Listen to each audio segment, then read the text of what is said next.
What effect do you think the change of starting lineup had on your team, and did it help, hurt? Yeah, Any well, different? it clearly helped. I mean, it was 2020, at the end of the first or towards the middle of the first. I thought defensively, just overall, not just the lineup, just us. I thought we were better defensively tonight. When what are they were averaging 130, shooting 54%. Today they shot 47% from the field, 113. So I liked a lot of the things we did. Again, and I've been saying this, it feels like, over and over, and give them credit. I thought that offensively, again, we just wasn't very good. I think we didn't score on 2 4-on-1s, 1 3-on-1, and 1 2-on-1, and we came up empty. In the playoffs, you got to get at least 1 point out of all those. You should get more, but you should get at least 1 point. And we kept coming up empty on those. And those are the ones, when they get them, it's a 3 or a 2. When we were getting them, we came up with zeros. And those things couldn't happen. And then the rebounding really hurt us again.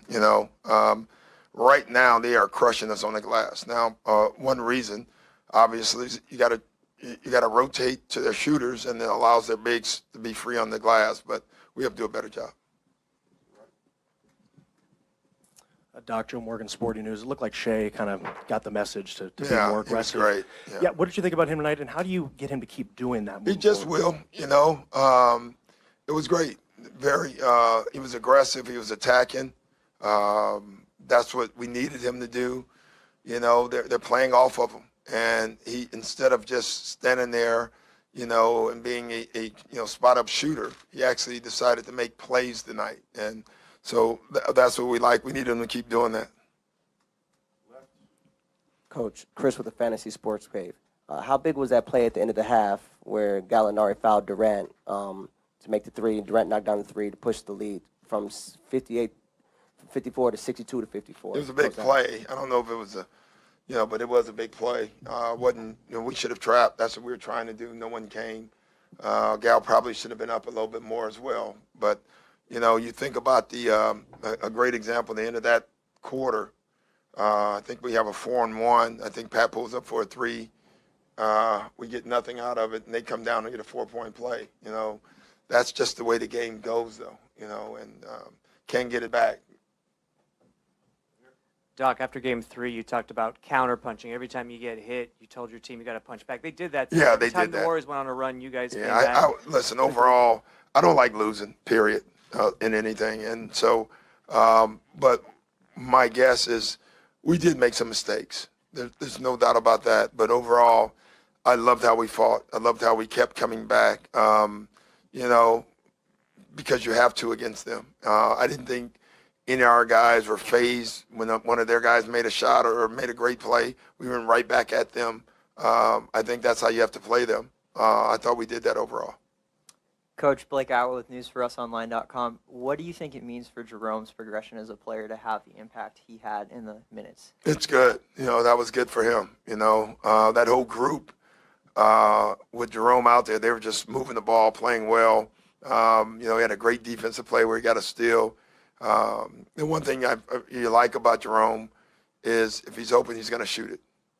I know that sounds silly, but there's a lot of people who won't, and Jerome's not one of those. That's why we put him in tonight. Mark Wicker, Orange County Register. You've coached against their defense for a long time. What's it like when they kind of tighten up the vise in the fourth quarter? They're good. They're long. They're long, athletic. They're smart. They've been together forever. There's nothing you're going to run that they can't read. I think it's probably the most undervalued thing about their team. Their shooting is tremendous. But when they go with Iguodala and KD, I wish KG, especially at this age, and Draymond, they're just so smart, long, athletic. But their defensive IQ, to me, is unbelievable. And Steve and Ron Adams are responsible and part of that.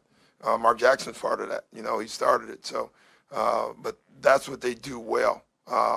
They kill you with their defense, and then they show you their offense. Last couple right here. Coach of TPJF Hoops and Brews, Danilo and Lou Will combined for 7 for 30 today from the field. When they shoot that poorly, is there just no way that you guys can get over the hump? Or is Well, it there's just a matter way, of- but it's hard. You can still win no matter who does what. I mean, it still was a 4-point, 6-point game. But clearly, if those two guys, and those are our two key offensive guys, struggle, then it's going to be hard, very, very hard for us to win against anyone, let alone Golden State. Last question on the left. Gary George, Inland Valley News. Coach, as far as a 3-1 deficit, what are your words of inspiration, outlook going back to Golden State? Well, don't know yet, but the first thing I told him was before the game, mathematically, it was as close as the series possibly could be. It was 2-1, unless my math is off. After 3 games, 2-1, that makes it even. Y'all figure that out later, all right? But you know what I'm saying. I said, now we are down, and the only way we can come back is we have to win there.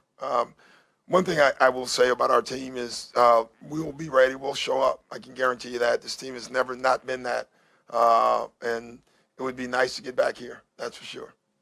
Thanks, guys.